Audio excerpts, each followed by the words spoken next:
Good morning, welcome to all of you on my YouTube channel Gyan Prakash Gupta. आज हम Hindi board से संबंधित बिहार बोर्ड या यूपी बोर्ड के बच्चों के लिए जो कि 10वीं कक्षा में के लिए तैयारी कर रहे हैं, जीव विज्ञान से संबंधित टॉपिक, बहुत ही मोस्ट इम्पॉर्टेंट टॉपिक, मेंडल के आनुवंशिकता का नियम के बारे में जो है कि डिस्कस करेंगे। अतः आप लोगों को ध्यान से इस टॉपिक को समझना है।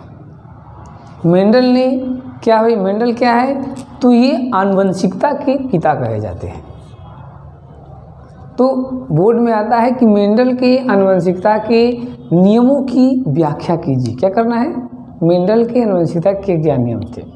तो मेंडल ने मटर के भिन्न भिन्न गुणों वाले पौधों के बीच संकरण कराया और संकरण प्रयोगों से प्राप्त परिणामों के आधार पर वंशागत के महत्वपूर्ण निष्कर्ष निकाले और उसके बाद में जब ये दिए थे थियरी में, मटर के पौधे पर कराए थे, एक पीढ़ी से दूसरे पीढ़ी के बीच बहुत सारे जो प्रयोग किए और उन्होंने प्रयोग के आधार पर जो निष्कर्ष निकले उसको जो है कि नोट्स के रूप में लिख करके रख दिए थे।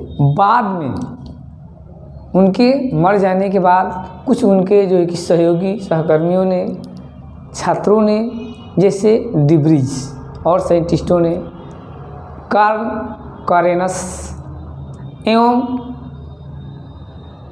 एरिक वान शरमैक ने उनके नियमों का अध्ययन किया।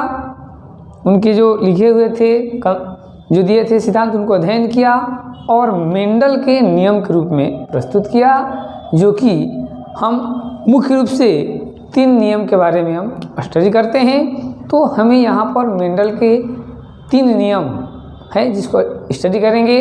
पहला नियम है एकल लक्षण तथा प्रभाविता का नियम। पहला क्या है? एकल लक्षण तथा प्रभाविता का नियम, लॉ ऑफ डोमिनेंट कैरेक्टर कहते हैं। दूसरा, लक्षणों के पृथक्करण का नियम, या हम दूसरे नाम से बोलते हैं युग्मकों की शुद्धता का नियम।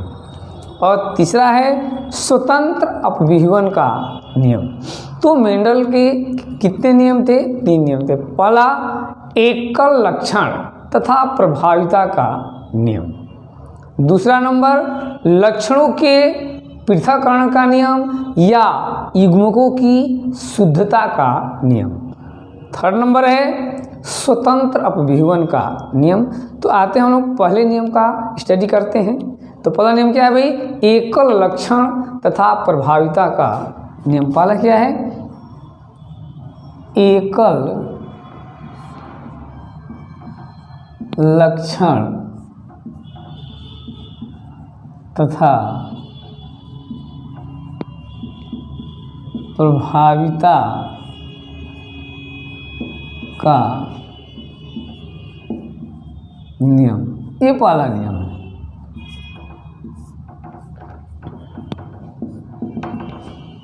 क्या है? एकल लक्षण तथा प्रभाविता का नियम। क्या कर रहा है? इस नियम के अनुसार हम ये देखते हैं कि कह रहा है कि जीवों के सभी लक्षण इकाइयों के रूप में होते हैं। जीवों में जितने भी लक्षण होते हैं इकाई के रूप में पाए जाते हैं। इन्हें कारक कहते हैं। जीवों के जो लक्षण होते हैं वो इकाई के रूप में होते हैं और इन्हें क्या कहते हैं? हम कारक कहते हैं।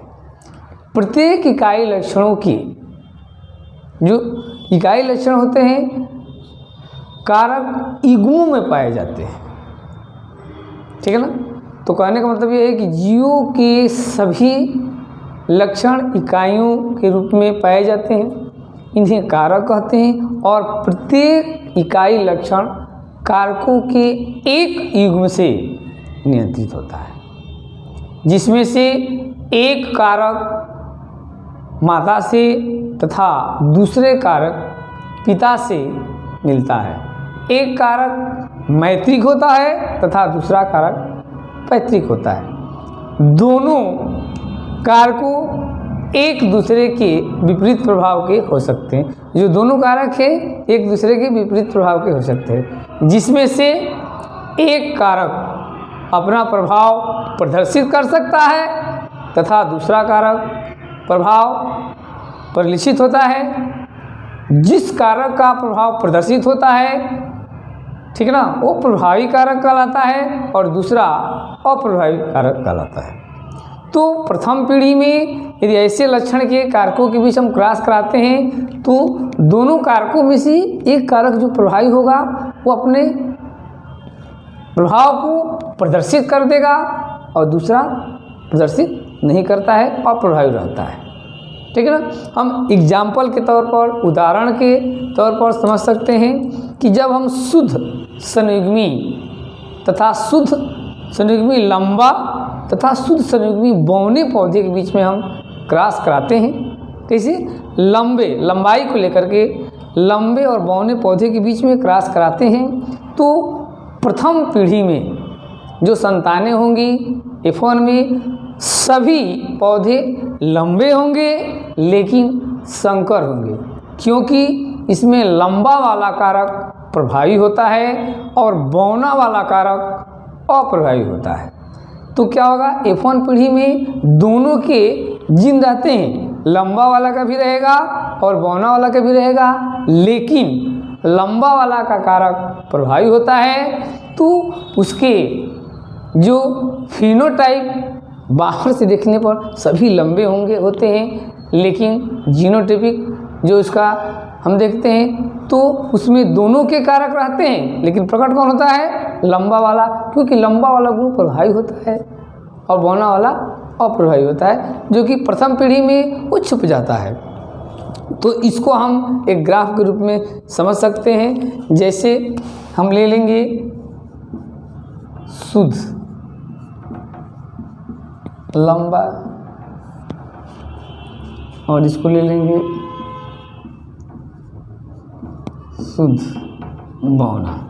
अब लंबा के लिए हम दिखाएंगे कैपिटल टी, अब बौना के लिए दिखाएंगे स्मॉल टी। अब इसमें हम क्रॉस कराते हैं तो एक लंबा का कारक और एक बौना का कारक आ गया, इससे कराएंगे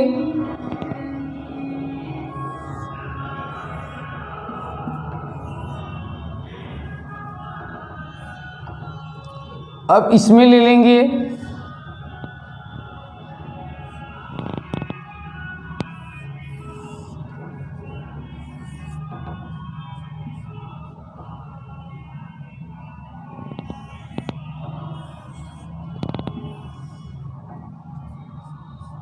तो ये F1 पीढ़ी है। F1 पीढ़ी में सभी जितने भी ऑफस्प्रिंग होंगे, संतानें होंगी, सभी में जो है कि क्या होगा, लंबापन का लक्षण प्रभावी होता है। तो ये लंबा होंगे, क्या होंगे, लंबा, लेकिन कैसे होंगे, संकर, मतलब कि इसकी जीनोटाइप रेशियो में छोटे वाला का भी जीन है और बड़े वाला का भी जीन है। तो इसे कहते हैं एकल लक्षण तथा प्रभाविता का नियम, क्योंकि दोनों कारकों में से एक प्रभावी होता है और एक अप्रभावी होता है। जो प्रभावी होता है वो प्रकट होता है और जो अप्रभावी होता है वो छिप जाता है। जैसे कि इसमें लंबा वाला प्रभावी है तो लंबा वाला प्रकट हो गया और जो छोटा वाला है, बौना वाला है, अप्रभावी है, वो छिप गया। अब इस तरह से अब दूसरा है आपका लक्षणों के पृथक्करण का नियम या युग्मकों की शुद्धता का नियम। लक्षणों के पृथक्करण का नियम। दूसरा हमारा है लक्षणों के पृथक्करण का नियम। लक्षणों के पृथक्करण का नियम या युग्मकों की शुद्धता का नियम। क्या कहते हैं, लक्षणों के पृथक्करण का नियम या युग्मकों की शुद्धता का नियम। ये सेकंड नियम है। क्या कहता है, कह रहा है कि F1 पीढ़ी के विषम युग्मी पौधों में स्वपरागण करा दिया जाता है। मतलब जो F1 पीढ़ी में मिले हैं कैसे पौधे, संकर और लंबे, उसमें हम यदि स्वपरागण कराते हैं तो दूसरी पीढ़ी F2 में संतानों में परस्पर विपरीत लक्षणों का एक निश्चित अनुपात में पृथक्करण होता है।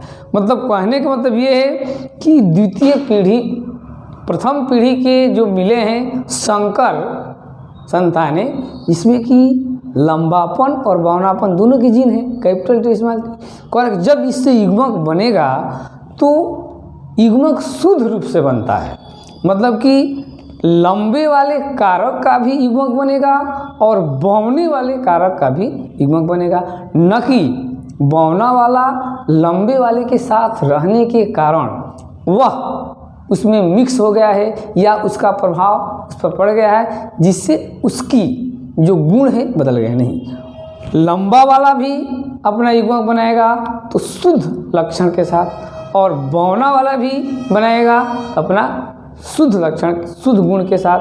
मतलब कि द्वितीय पीढ़ी में F2 पीढ़ी में जो ये लक्षण हैं कारक है अपने शुद्ध रूप से अपना प्रदर्शन करते हैं।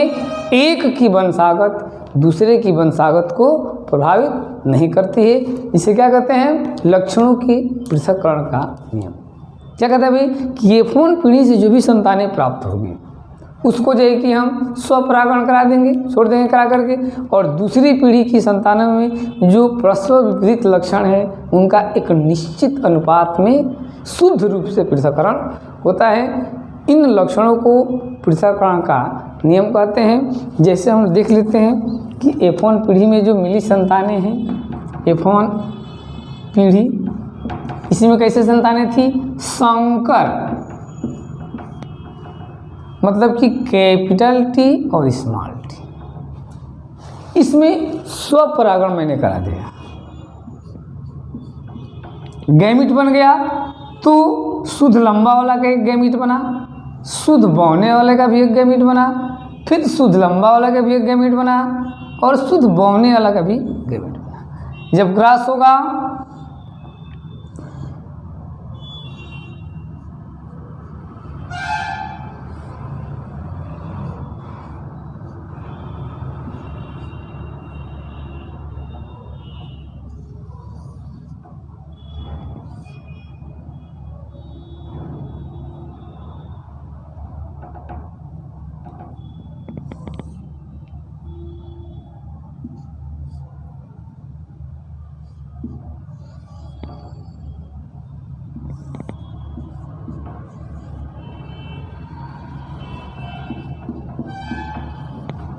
तो इसमें देखिए जब F2 पीढ़ी में हम स्वपरागण कर रहे थे, F2 पीढ़ी में संतानों में जो है कि 1 रेशियो शुद्ध लंबा क्या होगा?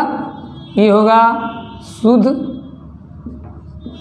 लंबा, ये हो जाएगा संकर लंबा, ये भी होगा संकर लंबा, और ये हो जाएगा शुद्ध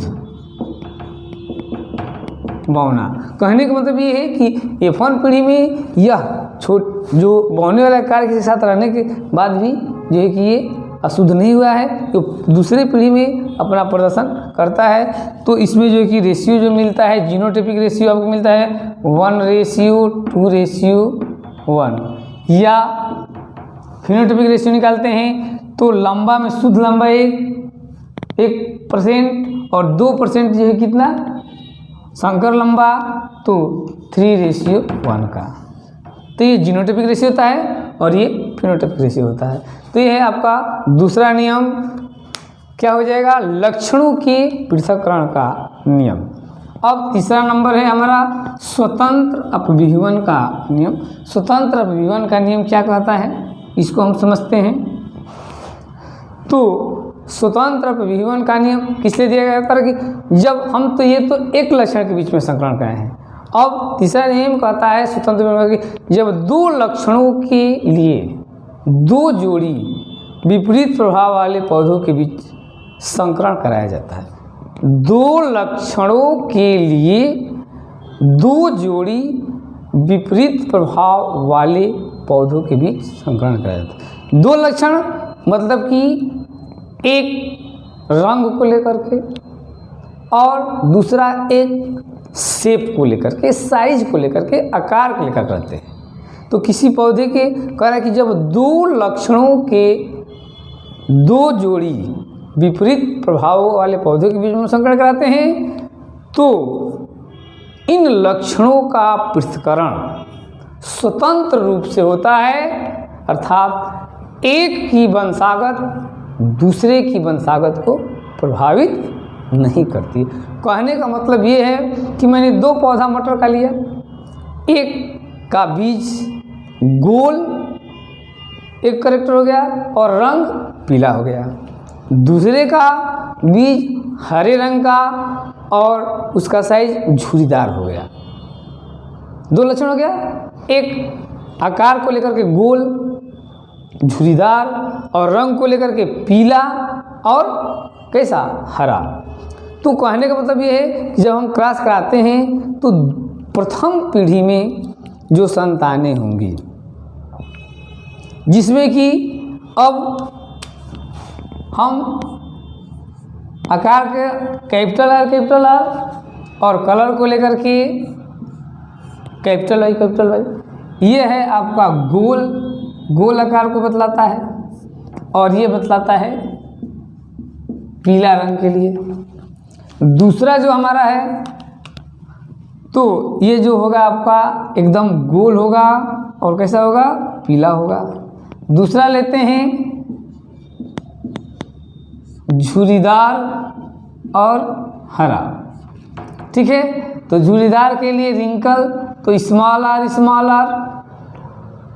ये हो जाएगा और हरा के लिए स्मॉल वाई। तो इसका जो है कि ऐसे झुर्रीदार होगा। तो जब हम दो लक्षणों के बीच संकरण कराते हैं तो जो संतानें उत्पन्न होती है, कहने का मतलब ये है कि यह जरूरी नहीं है कि ये गोल वाला लक्षण हमेशा पीले वाले के साथ ही रहेगा। यह गोल वाला लक्षण जो है कि हरे वाले के साथ भी जा सकता है। मतलब क्रॉस कराने पर अगले पीढ़ी में जो बीज होगा वो आकार तो गोला रहेगा, लेकिन ये जरूरी नहीं है कि रंग पीला ही रहे, वो हरा रंग का भी हो सकता है। मतलब कि यह गोल वाला आकार पीले वाले के साथ बंधा हुआ नहीं रहता है, वो अपना स्वतंत्र प्रदर्शन करता है। मतलब कि गोल वाले आकार पीले वाले के साथ ये कि बंधा नहीं रहेगा, वो हरे वाले के साथ भी आ सकता है। मतलब कि गोल हरा भी प्रदर्शन कर सकता है। और झुर्रीदार वाला आकार इस पीले वाले के साथ भी आ सकता है, हमेशा झुर्रीदार हरे वाले के साथ नहीं रहता है। मतलब लक्षणों का स्वतंत्र प्रदर्शन होता है। अगले पीढ़ी में क्रॉस कराएंगे तो क्या होता है, इसको कहते हैं स्वतंत्र अपविहवन का नियम। क्या बोलते हैं इसको, थर्ड नंबर में हम कहते हैं स्वतंत्र अपविहवन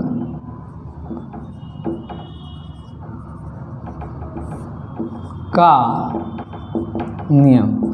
मतलब कहने का मतलब कि दो लक्षणों के बीच हम दो पौधे के बीच कराते हैं तो एक लक्षण गोल और एक पीला, ये हो गया, ये हरा और झुर्रीदार हो गया।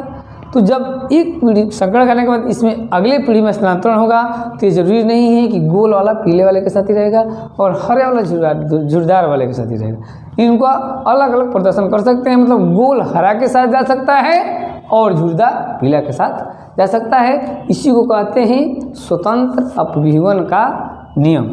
अब देखिए गोल वाला प्रभावी लक्षण है, ये पीला रंग भी प्रभावी है, हरा रंग और झुर्रीदार ये अप्रभावी होता है। तो इसके बीच में हम संकरण कराते हैं तो देखिए हमें क्या मिलते हैं। संकरण पीढ़ी में एक एक गैमीट बनेगा, capital R small R, capital Y small Y. अब F1 जनरेशन में जो संतानें बनेंगी सभी के सभी क्या होंगे, गोल और पीला होंगे।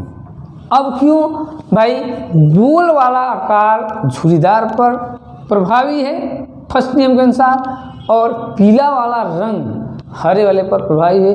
तो F1 पीढ़ी में सभी क्या होंगे, गोल पीला होंगे, लेकिन कैसा होंगे, संकर होंगे, ठीक है ना। क्योंकि गोल वाले का भी जीन है, झुर्रीदार वाले का भी जीन है, पीले वाला का भी जीन है और हरे वाला का भी जीन है, लेकिन गोल वाला जीन झुर्रीदार पर प्रभावी है, अपना प्रदर्शन करता है, झुर्रीदार वाला छुप जाता है। उसी प्रकार ये येलो वाला अपना प्रदर्शन करता है और ग्रीन वाला छुप जाता है, हरा वाला छुप जाता है F1 पीढ़ी में। अब जब F2 पीढ़ी में होगा इनका, तो इनका प्रदर्शन जब निकलता है F2 पीढ़ी में, तो क्या रेशियो आता है हम लोग ध्यान से समझते हैं। अब F2 पीढ़ी में इन लोगों का रेशियो 9:3:3:1 कैसा आएगा, 9:3:3:1। अब 9 रेशियो में क्या आएगा भाई, तो गोल पीला दोनों प्रभावी होंगे और वे 9 होते हैं। कौन सा, गोल और पीला 9 होंगे, गोल पीला 9 जो क्या होंगे, गोल पीला होंगे। क्लियर। और 3 कैसे होंगे भाई, तो गोल और हरे होंगे, पहला प्रभावी और दूसरा अप्रभावी होता है। कैसे होंगे, तो 3 होंगे गोल व हरे, गोल व हरे, जिसमें कि गोल वाला प्रभावी और हरा वाला अप्रभावी।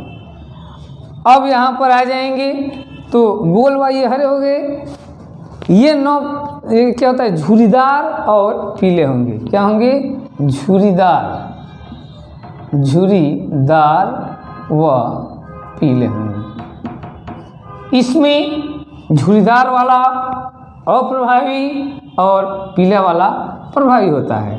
और इसमें एक रेशियो होता है झुर्रीदार व हरा। कहने का तो समझ में आ गया। यहाँ पर गोल और पीला ये दोनों प्रभावी, यहाँ पर गोल प्रभावी लक्षण आ गया और हरा जो है कि अप्रभावी आ गया। मतलब कि अपना अदला बदली कर लिया स्वतंत्र रूप से, हरा वाला लक्षण गोल वाले के साथ आ गया और यहाँ पर पीला वाला रंग झुर्रीदार वाले के साथ स्वतंत्र जो है कि अपना प्रदर्शन कर दिए। इसी को कहते हैं स्वतंत्र अपविहवन का नियम। ये हो गया आपका डिस्कशन संवाद। अब नोट्स के लिए आप लोग कहीं मत जाइए, नोट्स भी ले लीजिएगा।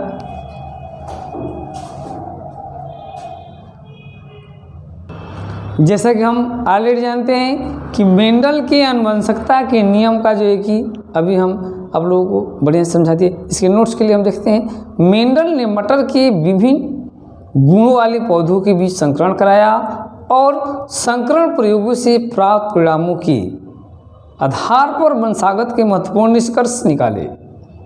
बाद में डिब्रीज, कार्ल कारेनस एवं एरिक वान शेरमैक ने मेंडल के नियमों का पुष्टि की और नियम के रूप में दिया। मेंडल के 3 नियम हैं, एकल लक्षण तथा प्रभाविता का नियम, लक्षणों के पृथक्करण का नियम, स्वतंत्र अपविहवन का नियम। इसमें पहला है एकल लक्षण तथा प्रभाविता का नियम। कह रहे कि जीवों में सभी लक्षण इकाइयों के रूप में पाए जाते हैं, इन्हें कारक कहते हैं। इकाइयों क्या कहते हैं, कारक कहते हैं। प्रत्येक इकाई लक्षण कारकों की एक युग्म से नियंत्रित होता है। लक्षणों को कारक की एक जोड़े युग्म से नियंत्रित किया जाता है, जिसमें से एक कारक मातृक तथा दूसरा कारक पैतृक होता है। एक माता से आता है कारक तथा दूसरा पिता से। दोनों कारकों एक दूसरे के विपरीत प्रभाव के हो सकते हैं, जिसमें से एक कारक अपना प्रभाव प्रदर्शित कर सकता है, दूसरा छिपा रहता है। जो लक्षण परिलक्षित होता है उसे प्रभावी तथा दूसरे को अप्रभावी लक्षण कहते हैं। जैसे कि उदाहरण के लिए हम लेंगे, जब शुद्ध संयुग्मी लंबे व शुद्ध बौने पौधे के बीच में संकरण कराते हैं तो प्रथम संतानीय पीढ़ी F1 में विपरीत लक्षणों में से केवल एक लक्षण लंबा वाला प्रकट होता है, जो कि प्रभावी होता है, दिखाई देता है, और दूसरा अप्रभावी छिपा रहता है। F1 पीढ़ी की संतानों में पौधों में विषम युग्मी लक्षण जो है कि होते हैं। तो इसका हम ग्राफ के द्वारा देखते हैं। जैसे हम ले लेते हैं कि शुद्ध लंबे पौधे के बीच में और शुद्ध बौने के बीच में हम कराते हैं। तो प्रथम पीढ़ी में ये लंबे वाले के लिए कैपिटल टी, बौने वाले के लिए स्मॉल टी। सभी पौधे प्रथम पीढ़ी में क्या होंगे? लंबे होंगे लेकिन संकरे होंगे, क्योंकि लंबा वाला प्रभावी होता है और बौना वाला अप्रभावी होता है, लेकिन जीन दोनों को रहते हैं। दूसरा नियम है लक्षणों के पृथक्करण का नियम। मतलब प्रथम पीढ़ी में जो अप्रभावी लक्षण रहता है प्रभावी के साथ, तो ये अशुद्ध नहीं होता है। दूसरे पीढ़ी में जब युग्मक बनेंगे तो ये लंबा वाला भी अपना शुद्ध युग्मक बनाता है और ये बौना वाला भी अपना शुद्ध युग्मक बनाता है। इसी को लक्षणों के पृथक्करण का नियम कहते हैं। कैसे भाई कह रहा है कि जब F1 पीढ़ी के विषम युग्मी पौधों में स्वपरागण कराया जाता है तो दूसरी पीढ़ी F2 की संतानों में परस्पर विपरीत लक्षणों का एक निश्चित अनुपात में क्या हो जाता है? पृथक्करण हो जाता है। मतलब कि जो छुपा रहता है अप्रभावी लक्षण वो भी अपना प्रदर्शन करता है, वो भी शुद्ध रूप से। जैसे लंबा संकर पौधे हैं F1 पीढ़ी से प्राप्त, स्वपरागण करा दिया गया तो अब गैमिट बनेगा युग्मक, तो कैपिटल वाले का शुद्ध युग्मक बनेगा और स्मॉल वाले का शुद्ध बनेगा। तो जिसमें कि जो पौधे होंगे लंबा, शुद्ध लंबा 1%, संकर लंबे 2% और शुद्ध बौने 1%। तीसरा नंबर है स्वतंत्र अपभ्यूहन का नियम। कह रहा है कि जब दो लक्षणों के लिए दो जोड़ी विपरीत प्रभाव वाले पौधों के बीच हम संकरण कराते हैं तो इन लक्षणों का पृथक्करण स्वतंत्र रूप से होता है। अर्थात एक की वंशागत दूसरे की वंशागत को प्रभावित नहीं करती है। जैसे गोल और पीला दो लक्षण हैं, झुर्रीदार वाला ये दो अलग अलग लक्षण हैं। बीच संकरण कराते हैं तो प्रथम पीढ़ी में गोल वाला प्रभावी होता है झुर्रीदार पर और पीला वाला प्रभावी होता है हरे पर। तो प्रथम पीढ़ी में सभी संतानें क्या होंगी? गोल व पीला होंगी। लेकिन द्वितीय पीढ़ी में इनका स्वतंत्र अपव्यूहन होता है। मतलब कि गोल वाला लक्षण हरे वाले का भी साथ भी जा सकता है और झुर्रीदार वाले पीले वाले के साथ भी जा सकता है, स्वतंत्र रूप से प्रदर्शन करता है। तो इनका जो अनुपात आता है 9:3:3:1, मतलब कि गोल और पीला 9, गोल व हरा 3, झुर्रीदार व हरा पीला 3 और झुर्रीदार व हरा 1। इसमें दोनों प्रभावी, इसमें गोल वाला प्रभावी, हरा वाला प्रभावी, इसमें झुर्रीदार वाला प्रभावी और हरा पीला वाला प्रभावी और इसमें दोनों अप्रभावी होता है।